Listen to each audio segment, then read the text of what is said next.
it's actually like really important when you're doing art to be aware that like what you're doing is actually very, like, you have to take risks. Like if you're not taking risks, then you're not growing in art.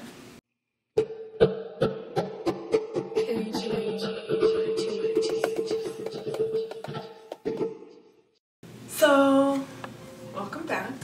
I'm KT, and that's KaydashcapitalT, and I'm an artist. Today, I really wanted to talk about Kanye West's Bound 2 piece. It's really got a lot to say that you might not have picked up on. There's a lot of religious undertones. I just was really admiring the way that it was constructed, you know, music concrete style of composure. Refreshing to see in the contemporary media of art, music. So conceptually there's a lot of story. There's a lot of like, not like narrative, but like narrative, you know?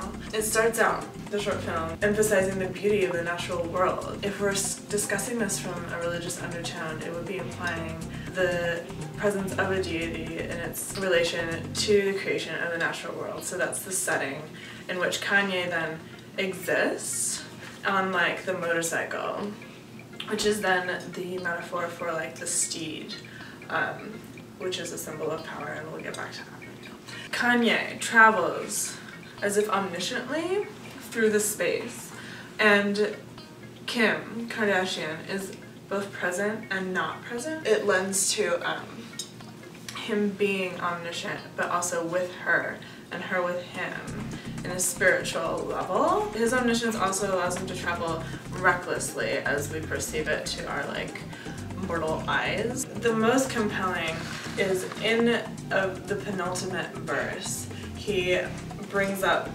3 mentions of the particularly Christian religion: church, Christmas, and then Jesus, in a pose resembling a crucifix, so which is referencing him being implied to be the second coming. So these 3 mentions imply with the number 3 in that Christian faith references the Holy Trinity, which is 3 representations of the single deity, which is in this case also being represented as Kanye.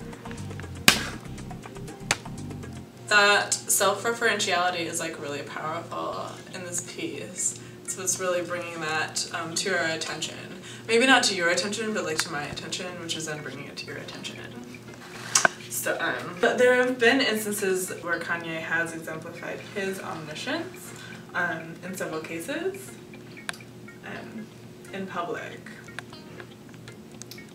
But not to ignore the audio aesthetic, I did mention musique concrète, and in also the more involved conceptual way that he's like distinctly separated the different flavors of the song. The meat of the song is actually where Kanye is rapping, which is separated from the appropriated portion of the song, which makes reference to the practice of being kosher, which is a Jewish practice, which leads then back to Jesus being a Jew, which then leads back to the self-referentiality of Kanye as Jesus being reborn, which then leads to the implication that Kanye is bringing about the apocalypse. So join me next time to find out what I found out about the universe next. So,